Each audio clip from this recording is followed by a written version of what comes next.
Halo semuanya, kali ini kita akan coba bedah sebuah seruan yang datang dari dalam salah satu partai politik terbesar di Indonesia, Golkar. Seruan ini datang dari salah satu politisi seniornya, dan ini penting banget buat kita pahami. Nah, kita langsung buka dengan pernyataan yang, wah, dalam banget ya dari Pak Ridwan Hijam. Marwah partai telah diselewengkan. Cuma dari satu kalimat ini aja, kita udah bisa ngerasain kan? Ada gejolak, ada rasa urgensi, seolah-olah ada yang nggak beres nih di internal partai. Oke, kita coba dalami lebih jauh ya. Jadi, apa sih sebenarnya diagnosis di balik peringatan keras tadi? Ada masalah apa di Golkar? Menurut Pak Ridwan, yang paling kelihatan mata itu ya kinerja partai di pemilu. Tapi penurunan elektabilitas ini bukan cuma soal angka menang kalah. Buat dia, ini tuh cuma gejala dari penyakit yang akarnya jauh lebih dalam. Dan beliau nggak berhenti di gejala aja. Beliau juga nunjuk beberapa hal yang dianggap sebagai biang keroknya. Salah satu yang paling disorot itu soal rangkap jabatan. Katanya, kalau petinggi partai sibuk jadi menteri, fokusnya bisa kebagi. Akibatnya, struktur partai jadi lemah dan jadi nggak dekat lagi sama suara rakyat. Oke, kalau diagnosisnya kayak gitu, terus obatnya apa dong? Nah, Pak Ridwan ini berpendapat solusinya itu satu, Golkar harus kembali ke jati dirinya, ke identitas dasarnya.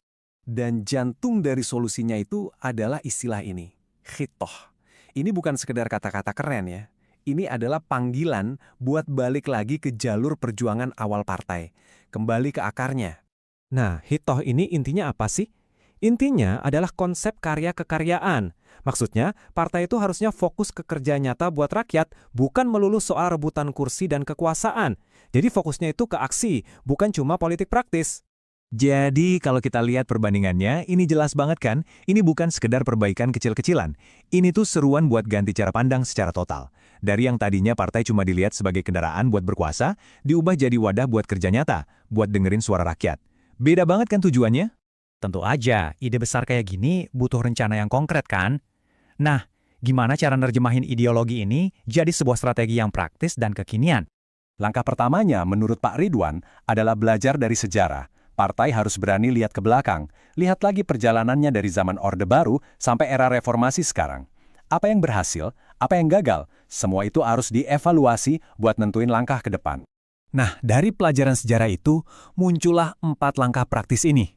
Intinya adalah membangun kembali partai dari dalam, mulai dari penguatan kader, melek digital, ningkatin kualitas kader-kadernya, sampai jadi partai yang lebih responsif dan mau dengerin masyarakat. Dan ini nih yang paling penting.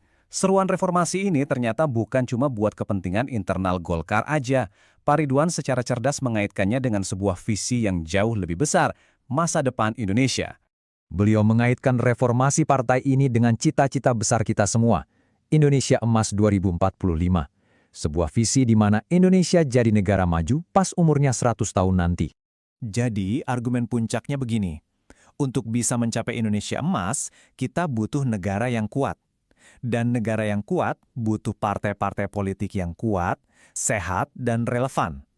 Menurut beliau, Golkar yang sudah direformasi adalah salah satu syarat mutlak untuk itu. Pada akhirnya, seruan dari Pak Ridwan Hijam ini meninggalkan kita dengan sebuah pertanyaan besar. Apakah ini benar-benar sebuah resep untuk kebangkitan Golkar? Atau jangan-jangan ini justru sinyal kalau ada masalah yang lebih dalam, keretakan yang lebih serius di tubuh partai raksasa ini? Nah, itu yang menarik buat kita pikir.